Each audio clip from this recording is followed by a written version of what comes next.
and welcome to our final webinar of the year, and it's our 7th webinar on this topic, and we're a very small group, but hopefully we shall have an interesting discussion. So last time we were talking about the after image. So we've had 2 sessions looking at Arthur Zajonc's cognitive breathing process, which I'm looking at as a tool for phenomenological investigation, and how one might use his approach, although he's developed as a meditative approach. Nevertheless, it's got very much that element of immersion in it that can be also applied to a phenomenological approach. And of course, phenomenology, as we've said before, and is often considered to be a contemplative practice anyway. Certainly Jude would say it was a contemplative practice. So Tim is in fact going to just give us a review of what we talked about in the last webinar. So over to you, Tim. Thank you very much. It's always a good exercise to go back over what has been said and done. I actually gave a presentation last week to a group of anthroposophists in the US, and to actually focus on a piece of work, it does challenge you. It makes you think. You can't just get away with glibly, oh, I listened to that, so I know it, and then move on. So it was nice to go back over last time's presentation, and there's just some. I've just taken some key elements out of it as a reminder to us all. And going back to the very beginning, actually, I mean, we started with what is phenomenology back in November last year. And I joined in because I really wasn't sure. And I think now, a year on, and after the last time's Zoom meeting, it's starting to sink in. I think I'm starting to get a grip on it. So thank you, Fiona and Jude and everybody else for your contributions, because I'm slowly getting there. And I'll make a few comments through this review. Now, Fiona went through the 4 guiding questions of openness, dwelling, disclosure, and description. And the focus there was on Merleau-Ponty. And I've known the name, but never really got engaged with his efforts, his writings. And I've found a glorious little video on YouTube explaining it by a young philosopher woman who seems to do lots of these things.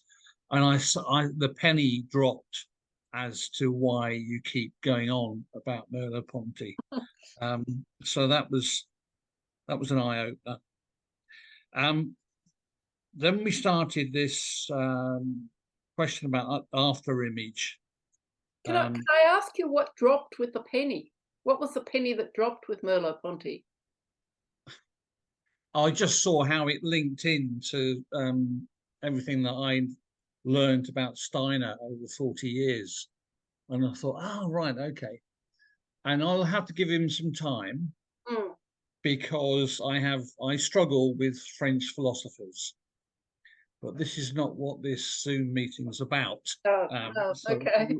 we won't go there. Okay.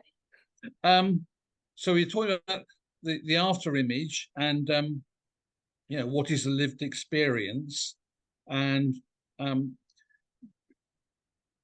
talking about Bortolf,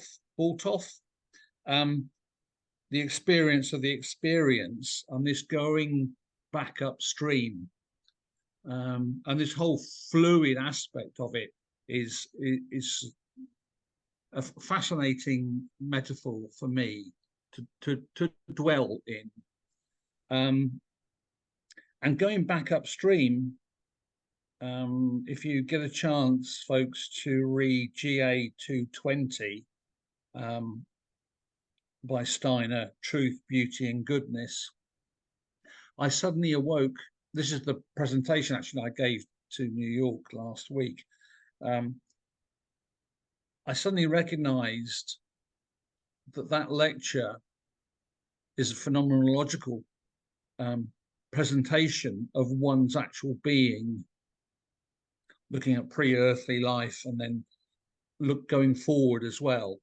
So it was tying those together was really useful. Mention was made of Gadameyer and his study of structures of consciousness. And then, as you say, Zajonc's cognitive breathing exercise. And I can't say as I've done that myself, I need to focus on it, but the graphic of the focused attention and then the open attention, it's very much the experience I have. I have Steiner's Verses and Meditations next to my bed, and I have one particular morning and evening meditation that I have practically memorized now, but I can't. Don't ask me to give a rendition because I get it all wrong.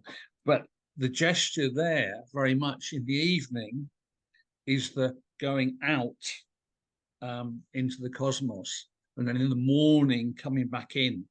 So that focused aspect. So it was interesting to put it in that context of what Zajonc said. Then we had Joanna, who's not here, is she? No, she's not. Tonight. No. She's the one at a cocktail party. Oh, is she? Oh, right. Well, drama therapist, what do you expect? So she was talking, her viewpoint that was, our own experience increases awareness, and can't read my writing, but there's a joy there that comes through these exercises. And it was interesting, the conversation on another session with the Americans at the weekend. There's a anthroposophical cafe that gets together and on a Friday night, and they were talking. Do you know Ben Cherry? Yeah. Yeah, he gave a presentation about teaching the students in Taiwan, and the interaction, his awareness from being an older person, and he could see the students phenomenologically what they were struggling with and trying to awaken in them some awareness, raising the students' awareness. And then it raised the question to me of how this phenomenological exercise works with different age cohorts. It's a question I'll just leave there hanging, as it were.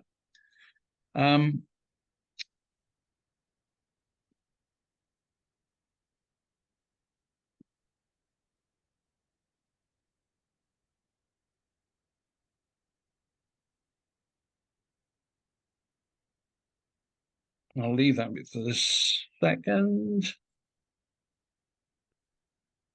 And also, it's interesting, yes, lived experience. We're going through these exercises together as a group.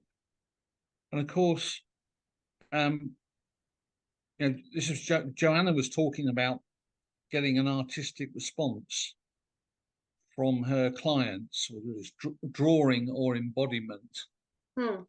And this was, you can see why Zajonc was talking.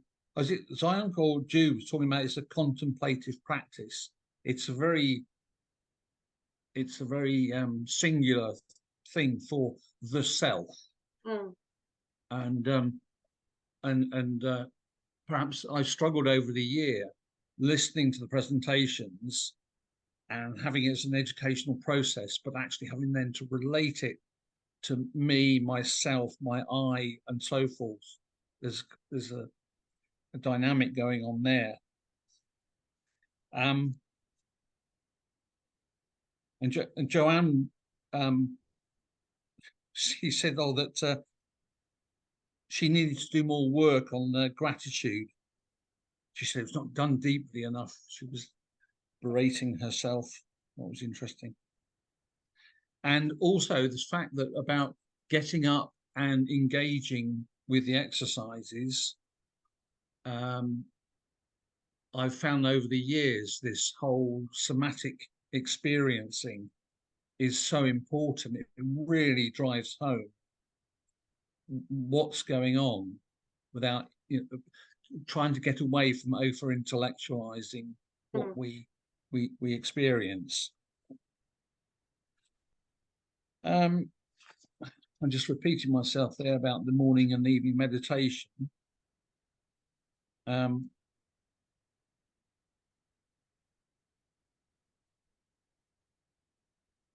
And then Fiona, you came back in, and how does it inform the way that I work? And there, here we go. It's linking into Jude again. Cognitive breathing in relationship to contemplative practice. And you said that you use it in phenomenological research.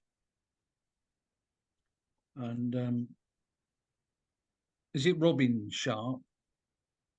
Kate Sharp. Sorry? Kate?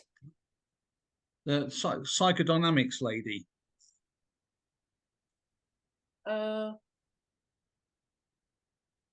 She gave a presentation a while ago. Robin, that's Robin Steele, I think. Robin Steele. That I got the initial letters right. Yeah, Sharp, that's the one. Kate is Sharp, Robin is Steele. All right, okay. So yeah, I mean, it was interesting to hear her research and a PhD, and she was putting stickers up on the wall, and she would walk past it, and the phenomena, it was only then that she could actually deeply engage with what she was trying to achieve. I thought that spoke volumes. Then Jude came in with discussing the first two lectures in cosmosophy and the four boundaries: senses boundary, thinking boundary, memory boundary, and ego conscious boundary, that one that is behind. And that really, it came back to my engagement with truth, beauty, and goodness in Steiner's lecture from 1923, because it does juggle, makes you aware of the importance of the expression of truth within your body. This is a whole nother lecture. Let's not go there. But it's worth reading. I really must say, it really spoke volumes. I haven't been back to it for a while, and then suddenly it was interesting to go back after a period and reread something, and you go, oh, penny drops.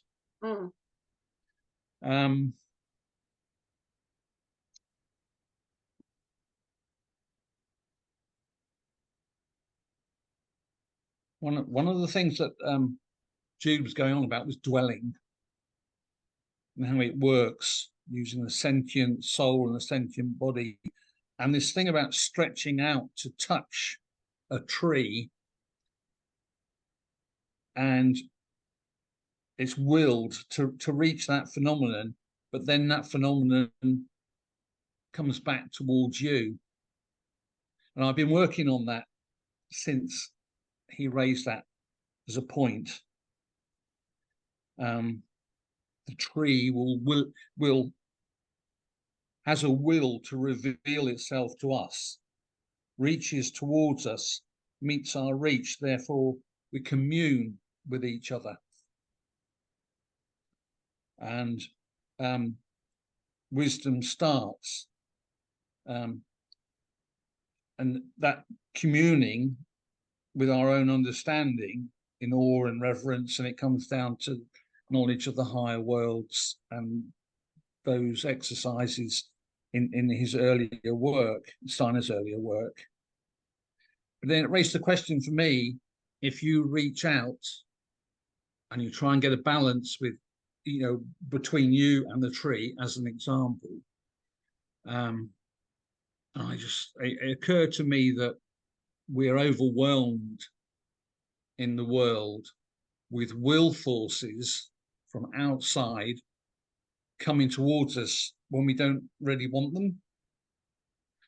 Thinking of advertising and all the news media and everything else, and just being aware of that, observing that, and keeping oneself safe from it, because it can be overwhelming. Then Fiona started the afterimage work and took us through some exercises.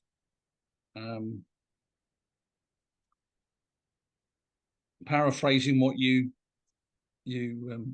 gave us in triplicate,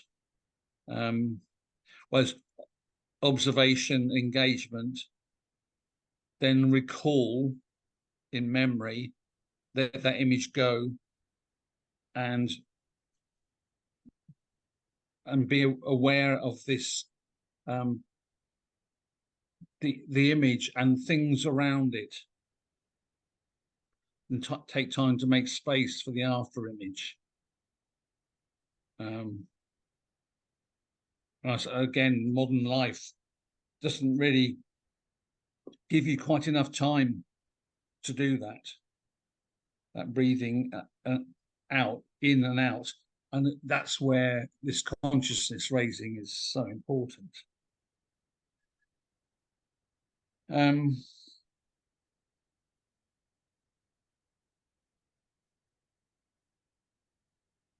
So then, yes, to paraphrase what you said, Fiona, every new way of seeing, there comes a new way of knowing, becomes a new way of living.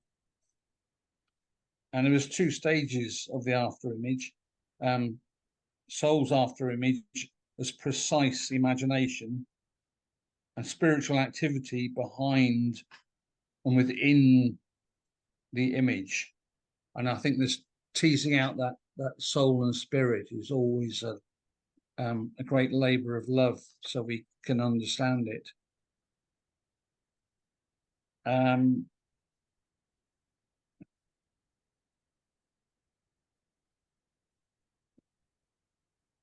So we went through, you took us through those examples from your research, which was interesting in the sense of upstream and downstream, and the field notes that your students were taking, and then when they came back to it after a while, it was resonating in their soul level. Fulfilled well-being, feeling more alive.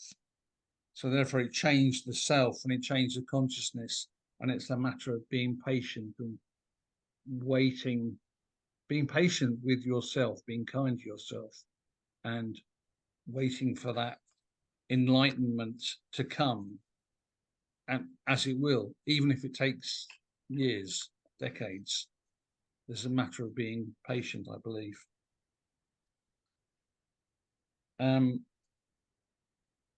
That's all of that. I don't think I'll go through that.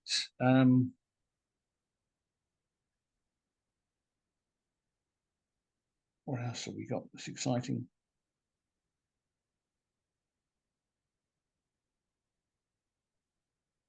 Yeah, there's a beholding exercise, which there was this discussion about Goethe's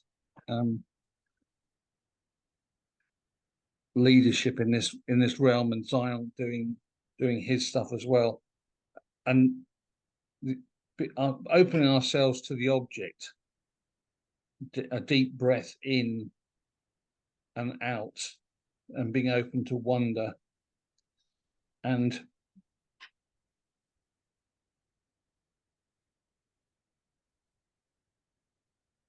yeah, this question about the hand reaching out to explore the object. It was interesting that you talked. It was to do with the hand eye and eye going out, because as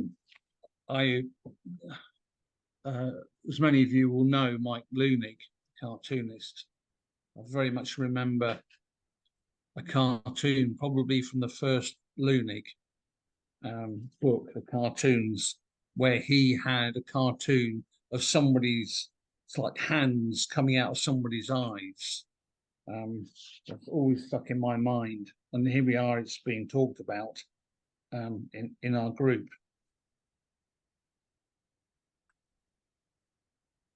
So there was all those, you took us through 3 times, and I'm sure that if we were in a group in a room, it would be even more powerful. But on Zoom, we did our best, and Mark acknowledged that it was how rewarding it was to do it 3 times. Kate had her marigolds in her vase, and Joanna was talking about the spiral after image, and Diane had her elephant.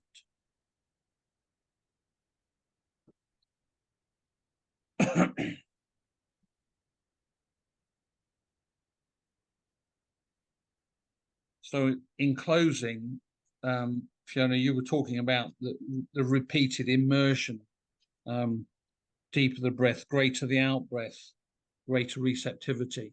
And you can see this whole process is an exercise to undertake. So this is where we are downstream, is it not?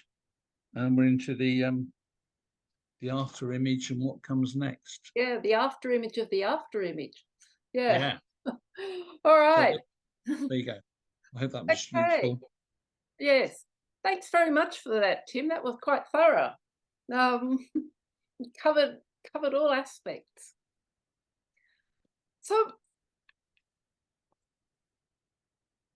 I don't know if anybody's got anything to add to that or any thoughts, but I was just wondering if in the, was it 3 weeks since we last had that session, has anybody given any further thought or tried to do any work with this after image?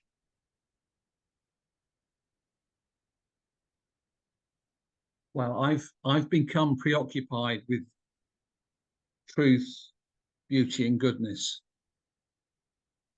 because the truth and beauty are very much, for Steiner, linked back to the physical body and pre-earthly existence, and it's enveloped by beauty to a greater or lesser extent, and the goodness is the going forward in our lives, and that very much felt to me like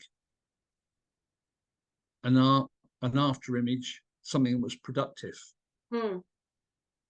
So yeah, because I had to do that presentation last week, I've been preoccupied with that.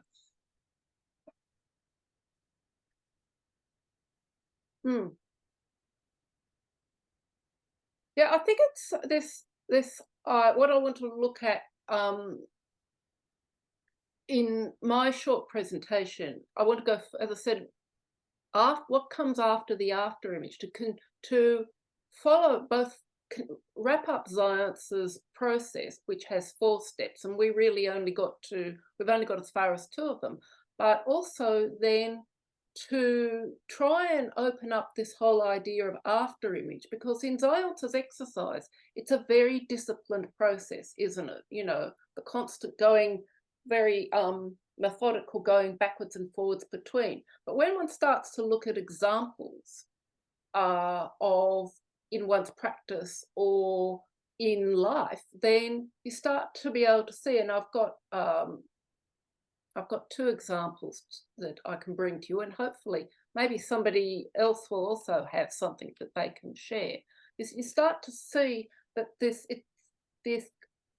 idea of the after image, to go back to something that you said earlier, Tim, is it's not just about a perceptual after image, but what resonates in the soul, almost like a response.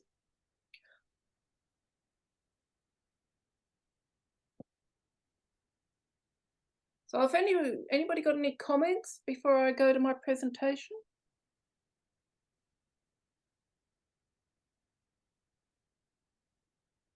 Nope.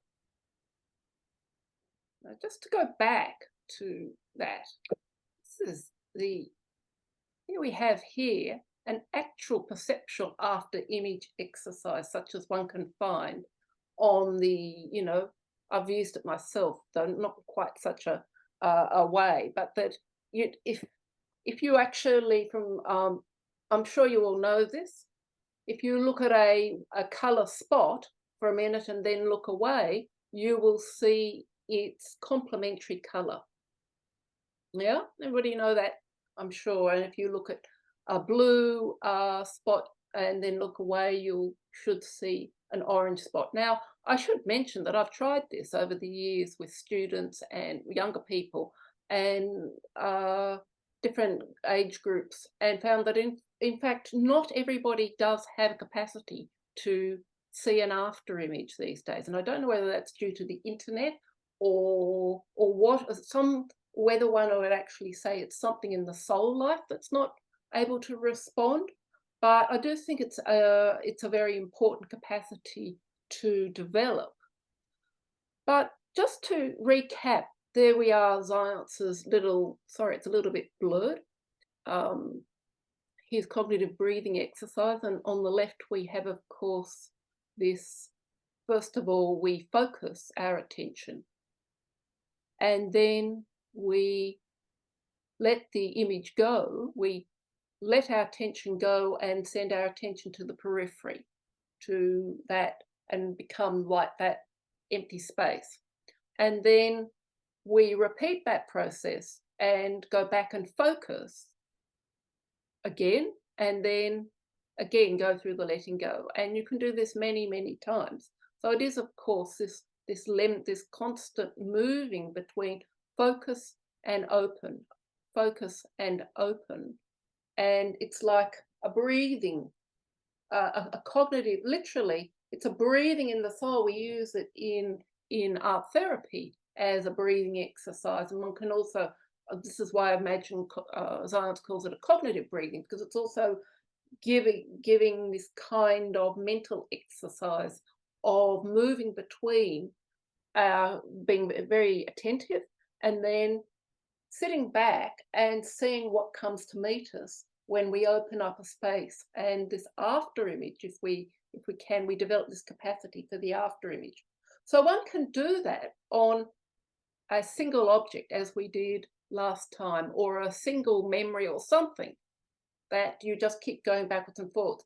But he actually he has a more dynamic process that he then takes the exercise into, where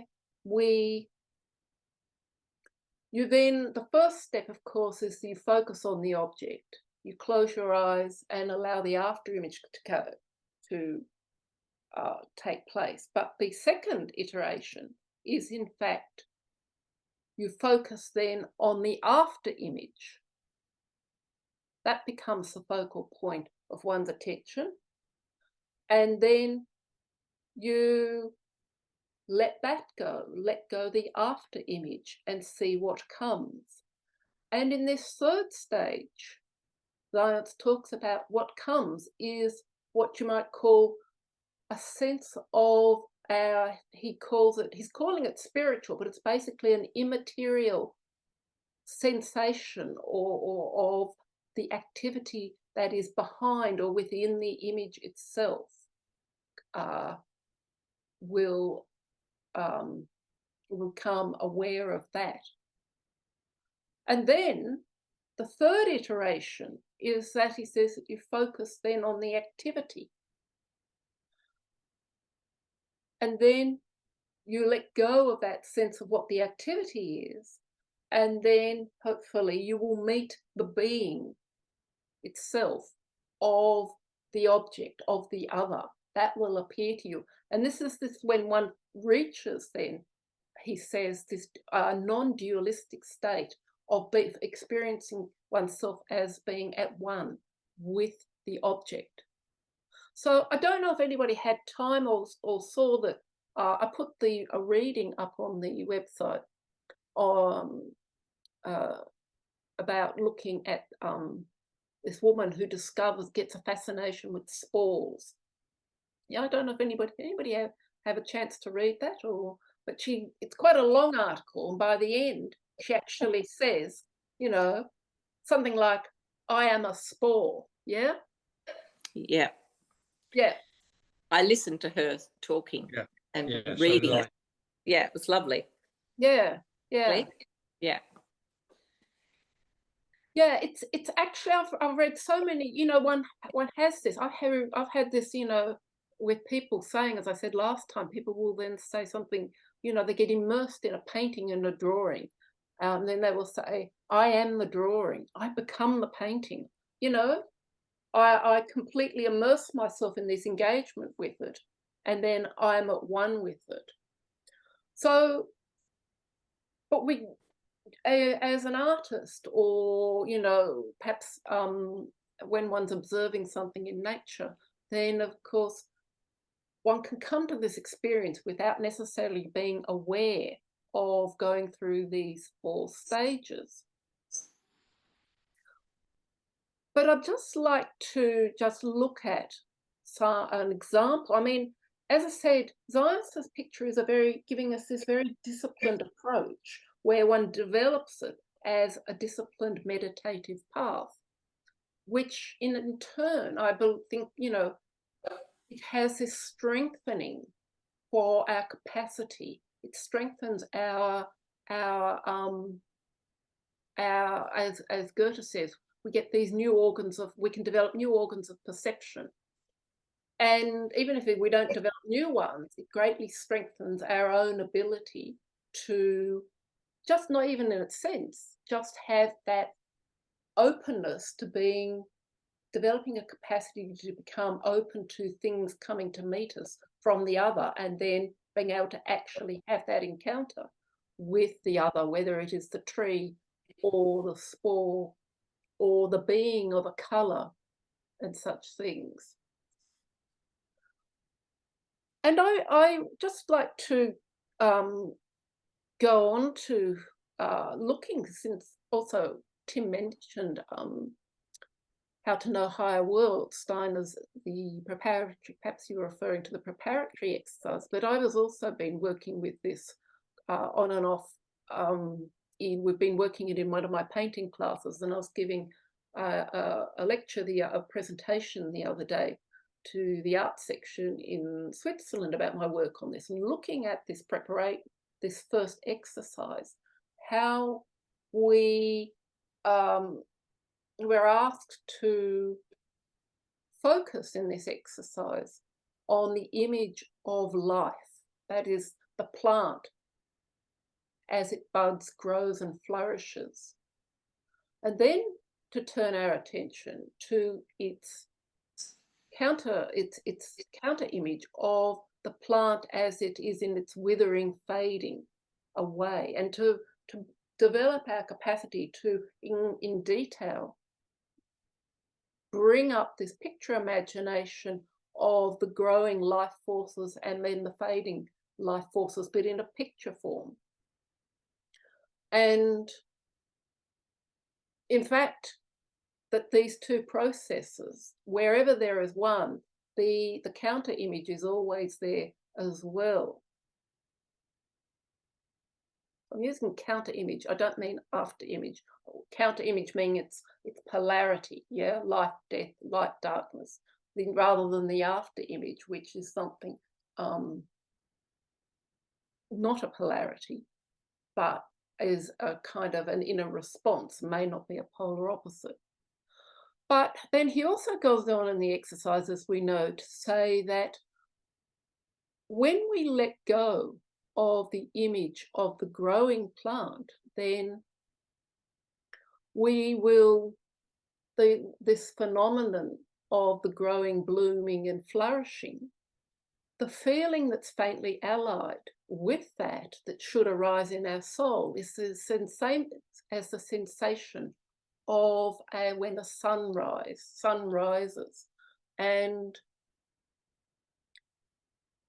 this is actually my interpretation of a sketch that Rudolf Steiner gives as part of the 9 training exercises, 9 training sketches to the artists, part of his whole portfolio of training, a kind of a schooling for the artist in order to become more deeply aware of the processes that take place in nature that are also taking place in art, that in fact are great formative forces of the earth and cosmos.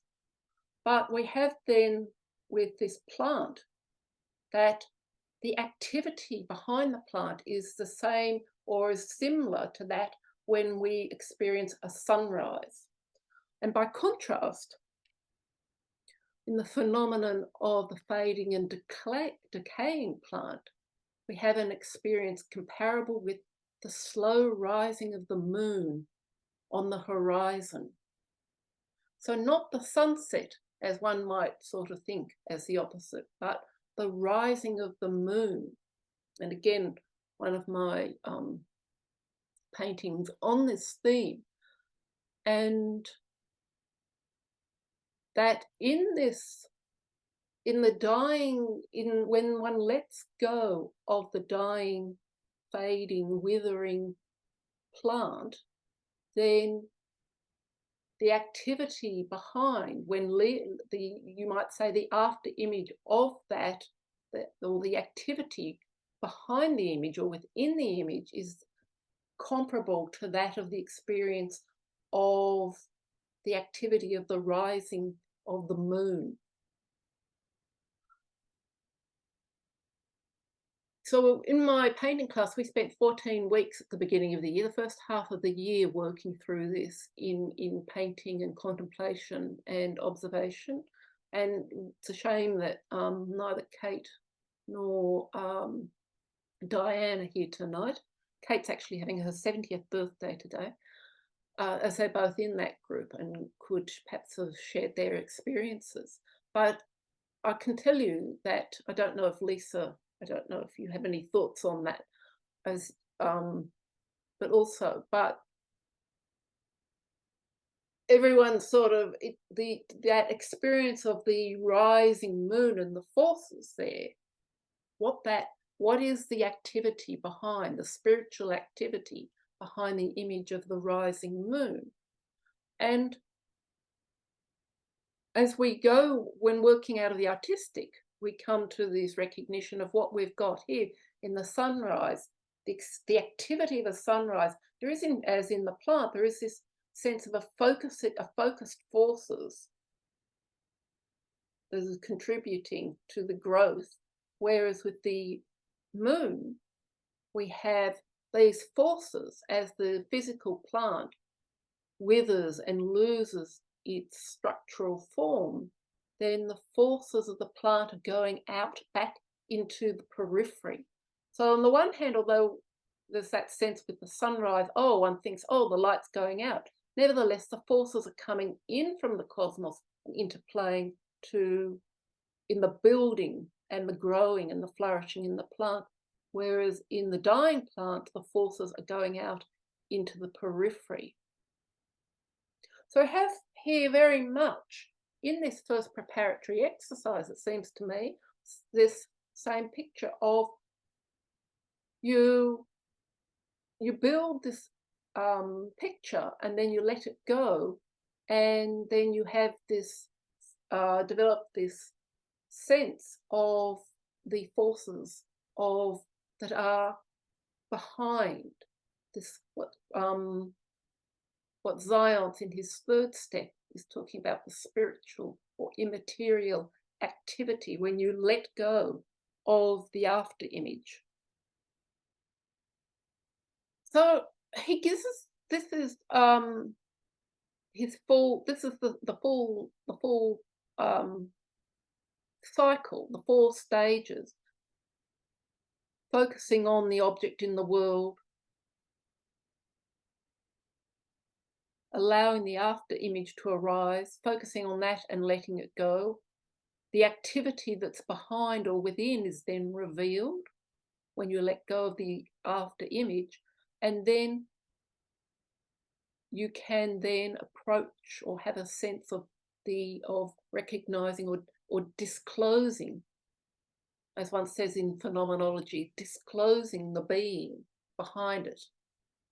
And we see then this constant, this focusing and open monitoring, and then focusing and then open monitoring, focusing and focusing and on open monitoring.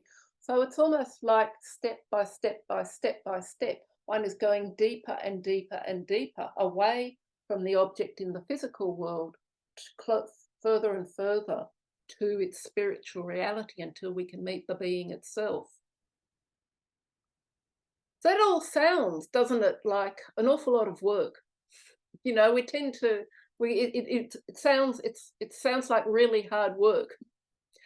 Nevertheless, you know, it's interesting, Zajonc then in his article then gives an example of the painter in their studio, of a painter in their studio going through this process, and saying that it gives it an example. It's the same process, but nevertheless it sounds much freer because as an artist, you don't tend to work in that very structured meditative way unless you are doing art as contemplation or as meditation. But it gives this example that the painter, say that she's observed something in nature, in the room, or an experience, and has observed it in the world, and then in the painting, by going backwards and forwards, say between the object or the outer perception, starts to build the after image, builds the image on her canvas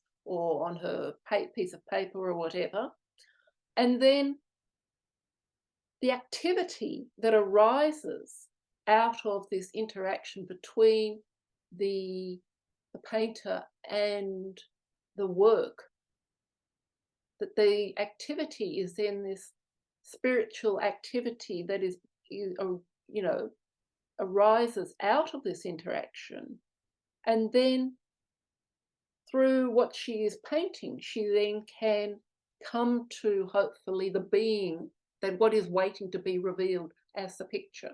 Yeah. So what might be described by Zajonc in a meditation as a very, very structured process is not necessarily something that can't arise in other activities. So, I mean, he gives the example of painter. So I can relate to that very strongly. And people in my painting classes, I don't know, Jane, if you have a thought on that. Not right this second, no. Okay.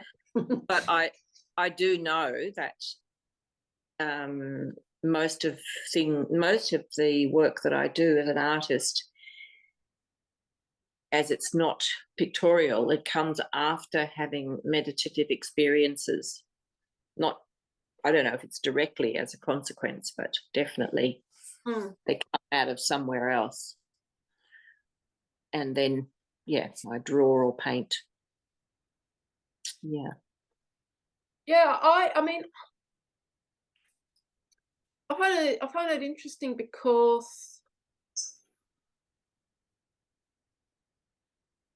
one can go through these kinds of experiences without having a conscious and awareness of, oh, I'm going through these steps. But because we're continually immersing oneself and immersing oneself and immersing oneself again and again and again in, you know, say if it's a painting or an artwork or a sculpture, again and again over many, you know, it might take weeks.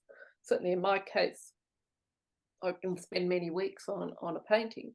So you're continuing that re-immersion process. But of course, what we have in that description of the woman who became fascinated with the miniature life of spores, of course, that's in nature observation. And I just wonder then, of course, whether this isn't something that can in fact be taken into any field, really. I mean, you know, Heather, for instance, in child, in what do you call it? Case management, you know, I can't think of the right term, child observation. Yeah, that one can develop that same sense of I don't know if you have any thoughts on that. Yeah, I mean, I find it really, really fascinating when I have the opportunities to go in and look at the different age groups and see when they have free play, for instance, and it doesn't matter about the chaos, and that's what it seems like.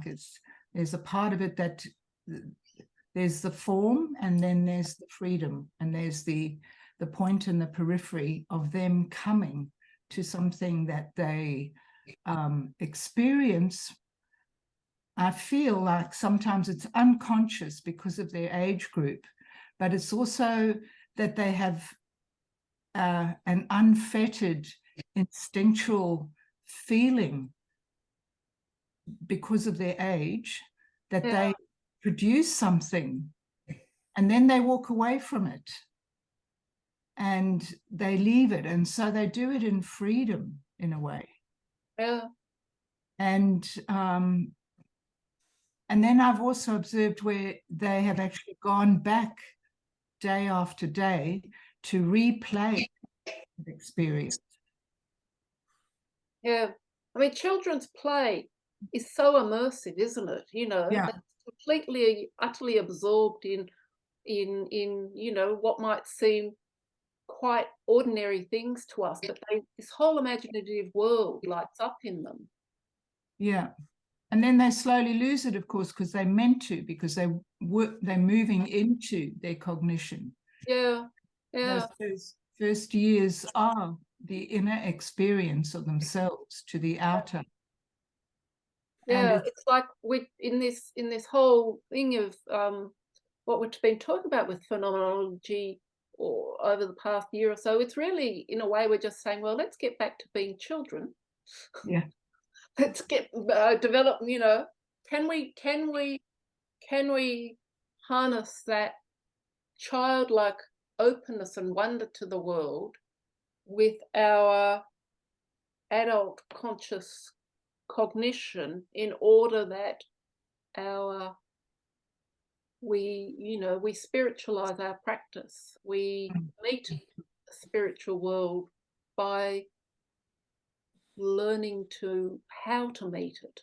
Because I think, to me, that's what Zajonc's exercise and all these different ways of phenomenological kind of processes are. They're really steps into how do we meet the other? How do we meet the being, that tree?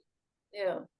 And the other observation is their relationship to nature.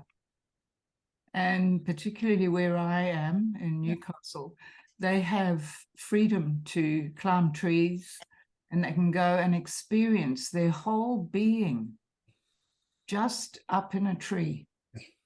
And it's a very different experience for maybe a 9-year-old who wants to come along and pick all the mulberries. But for a little one, they are totally into the leaf, the branch, the stem, the trunk. And it's an interaction that almost like a knowingness that they know this tree. They haven't put the intellect into it yet, as we do. It's almost like we need to go back and re-establish that relationship. And yet they don't have it, say, with little flowers and things. Little flowers, they then become possessive and they'll pick them all without the regard to what they're doing because they just want that beauty to play with. Mm. Yeah. Yeah. Mm. Yeah. Mm. Heather, are you having an after image? Am I particularly right now? No. It seems so. Like, No. yes, it did seem a bit like that. Like there was a bit of a memory, you know, you were living into. It's just that it's so profound. Mm. Is, you know, sometimes you can't put words to it because it's fleeting. Sometimes it's there and then they go, and that's the amazing thing. Yeah. I find it, you know, I've just back to, you know, what is the after image? I mean, as I said, Zajonc gives this very structured process, and like the preparatory exercise in knowledge of higher worlds, I think we often then tend to think of these exercises being something away from everyday life, don't we? There's something, you know, very difficult and a little bit separate from even perhaps from our everyday life. And yet I think in a way it does come back to one can have that after image of any experience, and it comes back to what is that question, what does it mean to experience something? How deep, as Julie said, you know, is it an experience, a really intense such experience that makes us feel inwardly alive and that sense of well-being and being truly alive is when one allows that resonance from the experience to sink down into us and we give it the space to work upon. And then I think then that after image, it doesn't have to be nature or painting or a meditative exercise. It's actually a way of working with our experiences. One can then have an after image of, I know I was reading in a book, would have been good if Jude had been here, talking about the after image, looking at different stages, different aspects of the Gospels and certain pictures that arise as after images in the, you know, by meditating on a particular theme or motif or picture from the Gospels, and then one hasn't, you know, the after image of it may be something like, and this is what I was thinking, Tim, what you were saying, can be, you know, truth or beauty or love. Yeah, they can have also be after, they can have after images when one, but you know, but there's a kind of always that response. It's this awakening or becoming more aware of our responses, our inner responses, and hearing them. I thought it was interesting to hear about child observations and that process, because I remember being involved with a workshop with Christoph Weikart from the education section, or he used to be in the education section. He talked about the value of child observations, even if you don't know the child. So you're working from other people's observations, but you're making up your own image, I guess, as the information's reported. So you know, the physical size, the shape, the features, but then also going into the inner reactions of the child to various things going on and so on. So you get to know the child in a different way that allows you not having to be actually present to seeing the child. Does that make sense? So you're getting all this information rather than through the vision or even a direct meeting. But there is still a lot of information that you can process, and that's kind of the sensing into, in a way, but without direct meeting. Yeah. And it's an interesting just of another phenomena, really. Yeah. I think we will wrap it up there. Okay.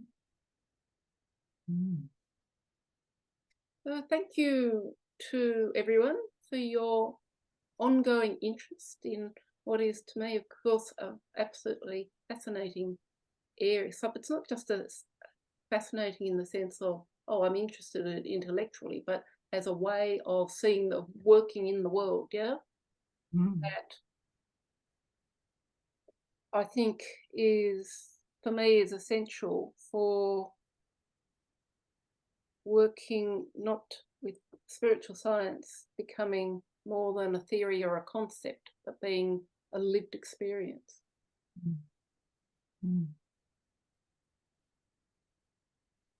Yeah. Yeah. Yeah, thank you, Fiona. I've really got a lot out of these Zoom meetings. Good. Thank you. Good. We're hoping to pick them up again next year in February or March in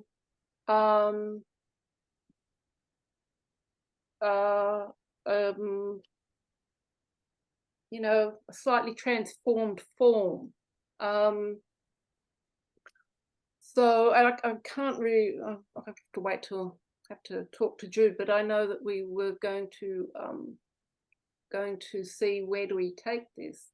I know that there's also a couple of different ideas of how we've been working, but also whether we develop this more into, we talked about it becoming, I mean, at the moment, more of a research group, whether we will make it into more of an actual research group rather than a presentation group.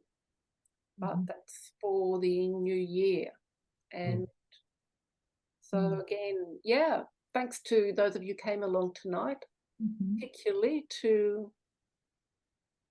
Can I just say, yeah. Can I just say, Fiona, I really appreciated when you showed those pictures, not just in today's presentation, but in previous ones, the artwork and so on. How it's great. It seems to work on Zoom when you give those wonderful images and then, you know, relate that to the discussion. Yeah. Okay. I found that really useful.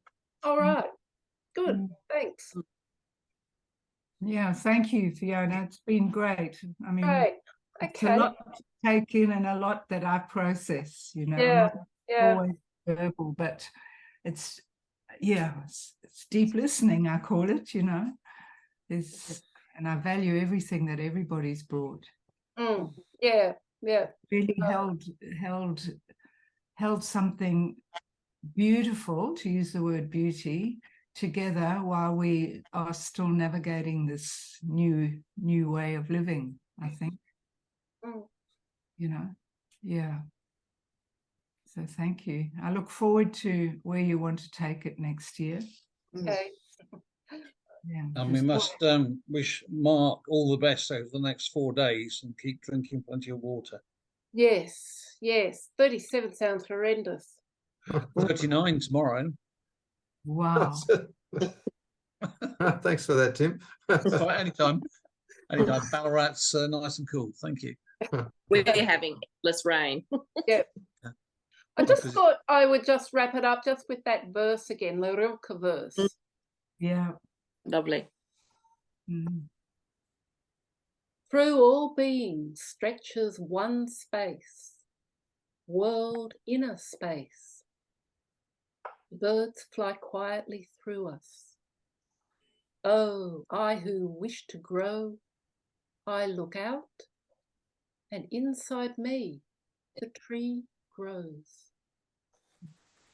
Thank you. Thanks, Fiona. Thank you, Good night. everybody, Thanks, and Fiona.